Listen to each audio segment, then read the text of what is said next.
What's up, DJs? My name is DJ LiftOFF, and this is episode 2 of the Hercules DJControl Mix series. If you haven't seen episode 1, make sure you go back and check that out first. Now, in this particular episode, we're going to be diving deeper into the actual controller itself, talking about the pads, talking about the jog wheels and how they feel, talking about the latency between the controller and the Bluetooth to your phone, all of that good stuff. So, if you're ready, let's go ahead and get it started. So first, the jog wheels.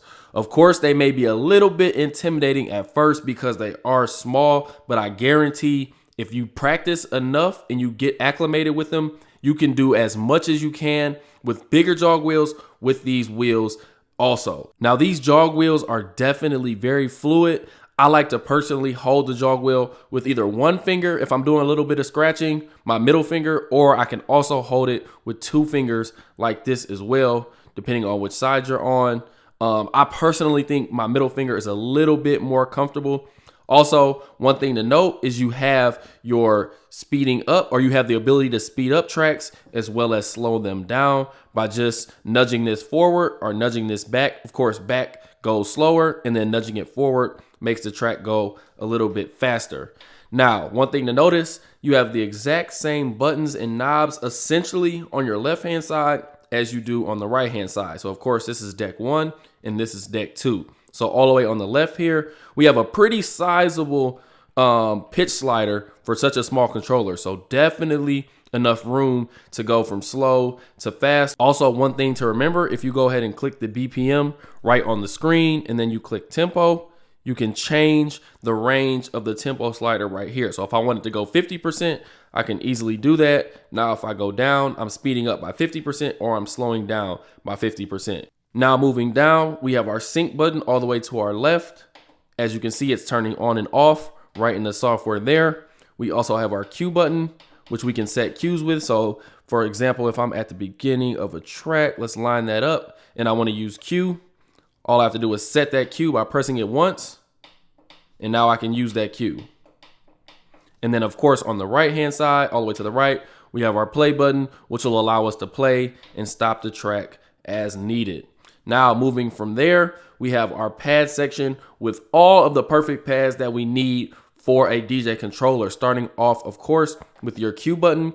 So if I rewind this back to the beginning, first, I'm going to go ahead and get rid of this second cue that I set by mistake by holding shift. Then I can press this 2, and that will get rid of that cue point. Now, if I wanted to set a cue point at the very beginning, all I have to do is press that cue point there, and we can see that it's set. Also, if I click this little button right here, and then I go over to the third or the second icon right there, we can see that we have this cue point set right there. Now, if I wanted to fast forward a little bit, let's just say here, for example, and I wanted to set another cue point, I can do that by pressing there. And again, you can see right in the software that we have at 3 seconds, we have our second cue point. And of course, again, to take those out, all we have to do is hold shift and click those again. Now let's move on to our sampler section. So if I click sampler on both sides, on deck 1 and deck 2, I'm going to go ahead and click the icon, the third icon here. This is going to bring up all of the sounds that we have in our sampler. Now, to adjust the volume for the sampler, we have a little slider right here. If we have it all the way up, of course, that's going to be the loudest. And then we can actually go ahead and slide that down to the middle. I'll keep mine right around the middle to adjust that volume. Now, as you can see on the left deck, we have 1, 2, 3, and 4. That's going to control the top 4 sounds of the sampler. And then we also have on our second deck, the bottom 4 tracks of the sampler as well. So you definitely can use all 8 samples. If we want to change those sounds, all we have to do is click Essentials right here. Now we see a few different packs that are already preloaded, as well as you can get extra packs yourself as well. Okay, so I'll go ahead and cancel that. Now let's move on to the effects section. So if I go ahead and hold shift, I can go to any of these darker colored icons. So like we can see effects and loop right under hot cue and sampler. So to get to those, all you have to do is hold shift. Now I'm going to click hot cue, and now you can see that the hot cue is actually blinking, which means we're now at effects. Now in the software, let's go ahead and pull up effects as well. So I'm going to go back to the waveform, and then whether this is on or off. It may be off. If it is off, all you have to do again is click the icon here. Now let's go over to effects. So when you first load your effects, you're actually going to be right here on the pad section, right? And then we'll also have echo loaded. So if I go ahead and play this track on this side, you can see if you use your finger and tap or hold, you'll see it actually changes. Up is high pass filter, and then down will be the low pass filter. So you can literally go across this entire spectrum with your effects.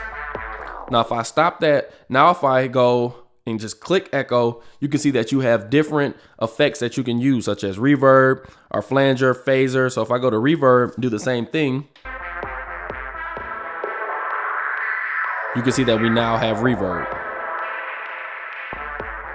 Okay, now if I go over to instant, we'll see other effects as well. So if I go ahead and play again, this is what Rocket is gonna sound like.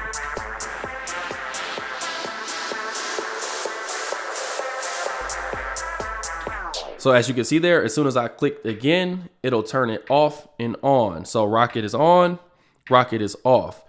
Now, if you look in the software, you can also press this little icon that says hold. Now, if I play the track again, now you have to hold it to keep it enabled. And as soon as you let go, it'll turn off. So here's the second FX. That's just gonna be an echo out. As you can see, I had to hold it. If I press hold again, now all I have to do is click it one time. Here's reverb. That's a very, very quick reverb out, as well as gate.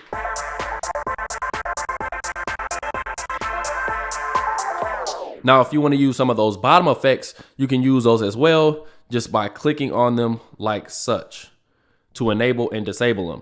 Now, if you want to change some of these effects, you have a little icon here, little pencil icon where you can change these. You'll see the little ellipses come up, and then to change Rocket, all I have to do is click.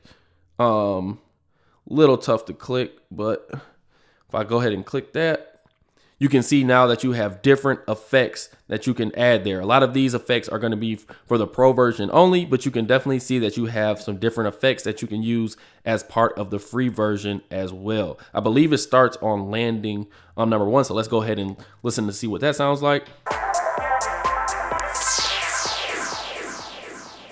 Definitely a pretty cool effect that you could use to get out of a song. Now we'll go ahead and press that again to get out of that. So that is your effects section there. Now lastly, we're gonna hold shift again so we can go to loop. So we're gonna go ahead and press sampler. Again, it's illuminating. So now we know that we're on loop. Now if we go ahead and click the loop icon right here, if we go ahead and play a song, if we go ahead and press number 1, it'll go ahead and loop just one beat. And then as you can see, to disable it, all you have to do is press it again.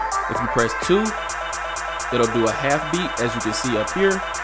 If you press 3, 4th, and then number 4 will be a 16th, I believe.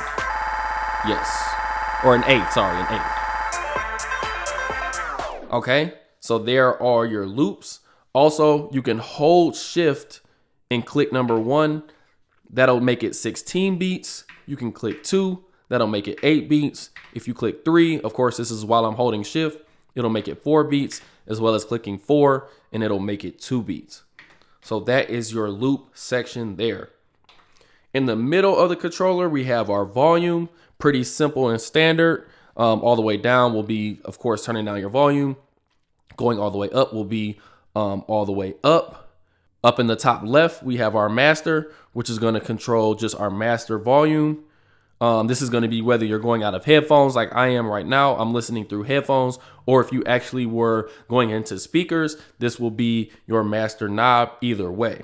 Now, if I go ahead and play the song again, the filter/bass knob, this works essentially with this button right here. So if we press the button, you can see it's illuminated white. And if we click it one more time, that white light goes off. So if we go ahead and play a track with the light off, if we go ahead and go down, that's gonna be our filter. So then if we go up, or our low pass filter, if we go up, it'll be a high pass filter. Now when we're actually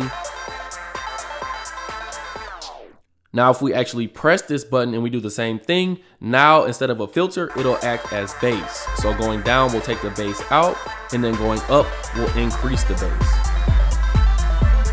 Just like so, okay? So definitely remember that. When you don't have it clicked or it's not showing up white, it'll be filter. When you have it pressed down or it's showing up white, that'll be your bass. Now, in the middle, of course, we have our crossfader, a very, very good crossfader. Honestly, again, for such a small controller, it definitely works great. As you can see here, when I go all the way to the left, it goes all the way off. And when I'm in the middle here, you can see, or as soon as I come off the edge of this, you can see it goes back to the middle. Now, I personally have this set up in crossfader mode. To do that, all you have to do is go to your settings here, go down to your MIDI devices, and then you're going to want to make sure that you have crossfader cutting mode enabled. That'll be for your scratchers. If you are a scratcher, whether you scratch or not, I would definitely recommend that you use crossfader cutting mode either way, because you don't really want to be trying to transition using your crossfader. Okay, so there we have that. Now, if we look over to our other side, we have the exact same functionalities essentially, except we have headphones instead of a master. So essentially with headphones, you can cue tracks. So if I have a track playing on this side and I have a track playing on this side, but I want to actually cue it first, I can turn this volume down and then I can hold shift here. I can hit split on or off. Now with this track all the way down, I can still hear what's going on this side. Now if I go ahead and hold shift again, and then turn the split on or turn it back off, now I can't hear what's going on this side. So that's how you can use shift and split on or off to use your headphones as a way to bring in tracks. Now right below that, we of course have our vinyl button. When vinyl is on, we can use our jog wheel to fast forward as well as rewind. We'll also need vinyl on to scratch as well. If we turn vinyl off, now we can just see that we can pretty much just speed up the track, or we can slow it down by going forward or backwards on the jog wheel. So that's going to be your vinyl button right there. Again, we have the same exact jog wheel, and we have our tempo slider over on this side as well. So again, that is your DJControl Mix controller in a nutshell. Make sure you stick around for episode 3, where we're gonna actually put together a mix, and I'll show you how to use some of the functionalities that we just went over. Catch you all in the next episode.